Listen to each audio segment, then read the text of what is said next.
Hi, Joanna. We're so excited for your new life in Saskatoon and so excited to be invited to be a part of your celebration and your shower by your new family and your new community there. So thanks for inviting us along, Lynette. And I'd like to share my contribution, which is a story I wrote, Joanna, about the gown, the dress you're going to wear on your wedding day. That was first my mother's and then mine, and now is ready for you. So here's the story of the dress. Such a privilege is mine to dress the bride, and I am most blessed to have adorned not one, not two, but now three. I waited so long in that large white box, gently wrapped in white tissue paper by my first bride, Joanna. Folding my layers of silk, she gently tucked me away after my second bride walked to her groom on that hot August day decades ago. And now I've emerged, almost 28 years later, to be skillfully reshaped and retooled in anticipation of my third trip down the aisle with the most petite of all, Joanna Connolly. My first bride found me in New York City, a very long way from her home in York, Pennsylvania. She saved, bit by bit, from her teacher's salary and ordered me with great excitement and a discount from the department store where her mother worked fitting gloves. My bride loved the imported lace of my bodice and the appliques that created the airy poufs of my organza skirt. Her tiny waist looked tinier still because of the generous hoop underskirt. And on that day in late July, 1959, she was not just the daughter of a fireman, she was a princess. Her beloved father Andy had died suddenly only a year before, so she took the arm of her younger brother John, and with steady steps, they walked down between the pews of the red brick church on the corner of Seward Street to her groom. And then I sat, packed away in the attic on Seward Street, then moved to the little brick house in Camp Hill, and finally to my second bride's closet in a room with lace curtains and rosebud wallpaper on the banks of the Susquehanna River. Even I could smell the fresh breath from the woods that started just across the street and stretched up the mountain. Then, from the quiet, I was unwrapped and steamed to a candlelight white, and with refashioned sleeves, I took my second bride to the altar. I remember the tears that fell gently on my lace as the trumpet played and we processed. I remember the delight in the face of the groom, standing tall and confident at the altar.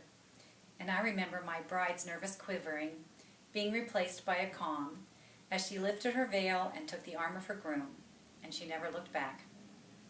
And then I, nestled back into the tissue of the white box, relished in the memories of all that I had witnessed and helped to birth.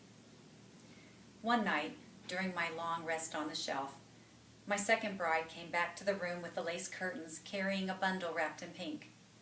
And through the night, my first bride, and then my second, took turns lovingly caring for that little girl in pink. And now, though one is gone, I remember that for a brief moment we were all together. So, to my most petite of all, may I offer these remarks, since I alone am uniquely qualified, having walked and witnessed one of the most sacred moments of a woman's life. And these that I have witnessed are not just any brides, but my brides together stand side by side, offering all they could as they invested in you.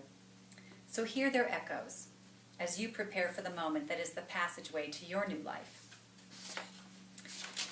You are leaving home, and that is good. It is as it should be, for it is the man who takes a wife, and your groom has chosen you. And he has already proven that he loves well and has not wavered in devotion or commitment. Rest there, and always remember how he sought you out from so far away and remained determined in his quest to bring you home across the miles and the time zones and for a time across the continents. Let his confidence reassure you. Create your own family together. Laugh as much as possible, pray as much as possible, and enjoy together as much as possible the intimacies that are yours alone, and that a little perfume on the sheets will make you feel pretty. You are young, and that is a blessing.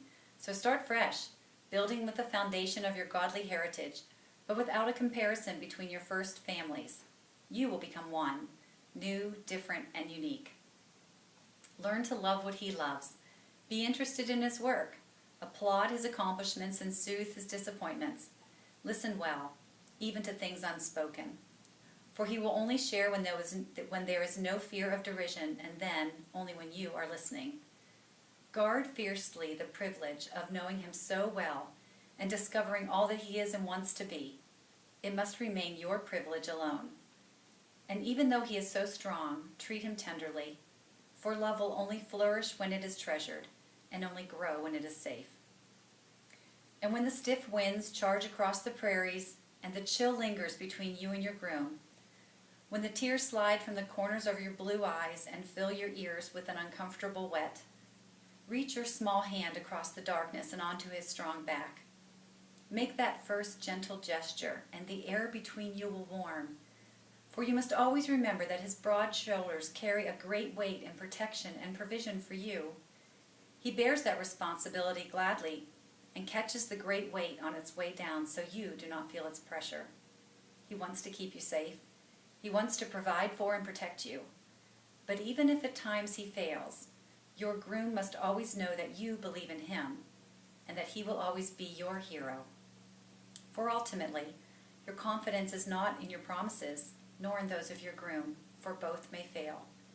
Your confidence, your hope, is in the one who directed you to this place, the one to whom each of you has pledged your ultimate allegiance, the one who has directed that your lives should intersect, and now that your lives should become one. He is the faithful one.